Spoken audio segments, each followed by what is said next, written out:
মানুষ নয়, এবার গরুর জন্য নির্মাণ করা হয়েছে আবাসিক হোটেল। শুনতে অবিশ্বাস্য মনে হলেও ঘটনাটি একেবারেই সত্য। রংপুরের ধর্মদাস 12 আউলিয়া এলাকায় এমনই এক গরুর হোটেল গড়ে তুলেছেন স্থানীয় উদ্যোক্তা আসানুর রহমান। এখানে মাত্র 50 টাকায় প্রতিটি গরুর জন্য রাত কাটানোর সুযোগ রয়েছে, পরিপাটি জায়গা, খাবার, পানি, এমনকি সেবাকর্মীও। রংপুরে ব্যতিক্রমধর্মী এই আবাসিক হোটেল নিয়ে নগরী জুড়ে আলোড়ন সৃষ্টি হয়েছে। নামমাত্র অল্প খরচে নিরাপত্তা বলয়ে গরুর পাশাপাশি বিভিন্ন এলাকা থেকে আসা গরু ব্যবসায়ীরাও পাচ্ছেন আবাসিক সুবিধা। আজকে আমরা 10টা গরু কিনলাম। তো আমরা সবসময় এখান থেকে আসলে হাট করে থাকি, না নিরাপত্তার কোনো ঘাটতি নেই। হ্যাঁ, এখানে আমাদের আগেও আমরা এখানেই রাখছি এবং এবারও সবগুলো কিনে এখানেই রাখতেছি। এখানে আমরা প্রতি পিস গরুতে 50 টাকা, 60 টাকা, 70 টাকা এরকম করে প্রতি পিস গরুতে, মানে গরুর বোর্ডিং যে আমরা যে মানুষ যেরকম থাকি, মানুষের যে একটা বোর্ডিং খরচ বা বাসা ভাড়া খরচ, মনে করেন গরু এখানে রাখি, সেই হিসেবে আমরা একটা বোর্ডিং খরচ বাবদ থেকে টাকা দিই। তার মধ্যে গরুকে যা খাওয়া দাওয়া যা সব কিছু আমরা নিজেরাই করাই। আমাদের সুবিধা হচ্ছে গরুটা আমরা সহজভাবে এখানে রাখতে পারি, কোনো টেনশন থাকে না, ওরা দেখাশোনা করে। আমরা এখানে রাখি, আমরা 4-5 দিন বিভিন্ন হাটে যাই, হাটে গরু কালেকশন করি, এখানে আসে শুধু জমা রাখি গরুগুলো। হ্যাঁ, এখানে উপস্থিত চিকিৎসার জন্য ডাক্তার থাকে, ফোন বা বড় কোনো সমস্যা হলে ফোন করে আনা লাগে, আসে এখান থেকে। না, আলহামদুলিল্লাহ এরকম কোনো সমস্যা নেই, আমরা দীর্ঘদিন যাবত এখানে গরু রাখতেছি।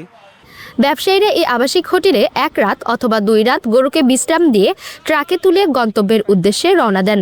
প্রতিটি গরুর 1 রাত্রি যাপন বাবদ 50 টাকা করে নেওয়া হয়। সেখানে 100 গরু রাখার ব্যবস্থা রয়েছে।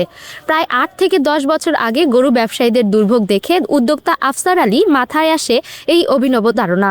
তিনি বলেন, আগে বৃষ্টি, ঝড় বা দীর্ঘযাত্রায় গরু রাখার নিরাপদ জায়গা ছিল না, তাই এই হোটেল চালু করেছি, যাতে গরুরা বিশ্রাম নিতে পারে আর ব্যবসায়ীরাও নিশ্চিন্তে থাকতে পারেন। এই হোটেলে প্রতি গরুর জন্য আলাদা জায়গা, খাবার ও পানির ব্যবস্থা রয়েছে। সার্বক্ষণিক সেবা দিতে 4 জন কর্মচারী কাজ করেন।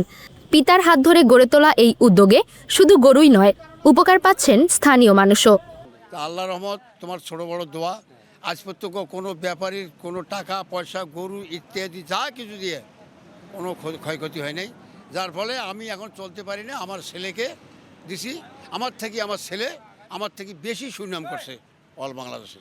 যখন আগে আমরা ব্যবসাটা করতাম তখন গরু একদম হাটে রাখতাম কিংবা রাস্তার ধারে রাখতাম, তখন আমাদের পলিথিন রাখতাম, বৃষ্টির কারণে রোদের কারণে অনেক গরু ক্ষয়ক্ষতি হতো, তখন ব্যাপারীরা লস ছিল। পরে আব্বার সঙ্গে পরামর্শ করে যে যেহেতু আমাদের এটা সারা জীবনের ব্যবসা, আমরা শেড তৈরি করি, যেহেতু গরু আমাদের রাখতেই হয়, পরে বাবার সঙ্গে পরামর্শ করে এই শেডটা তৈরি করা।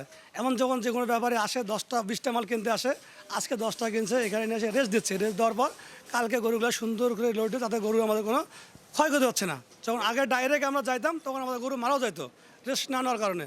যেমন এখন এখানে রাখার পর আমরা ভালো আছি, ব্যাপারীরা খুব সুন্দরভাবে গরু নিয়ে যেতে পারতেছে।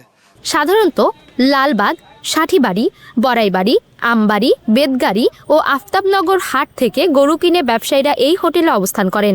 এরপর সেগুলো ঢাকা, চট্টগ্রাম, কুমিল্লা সহ দেশের বিভিন্ন স্থানে নিয়ে যাওয়া হয়। হারুনা রশিদের তথ্য, শামসুল হকের ক্যামেরায় সাইমা শুভ্র, আপডেট টিভি।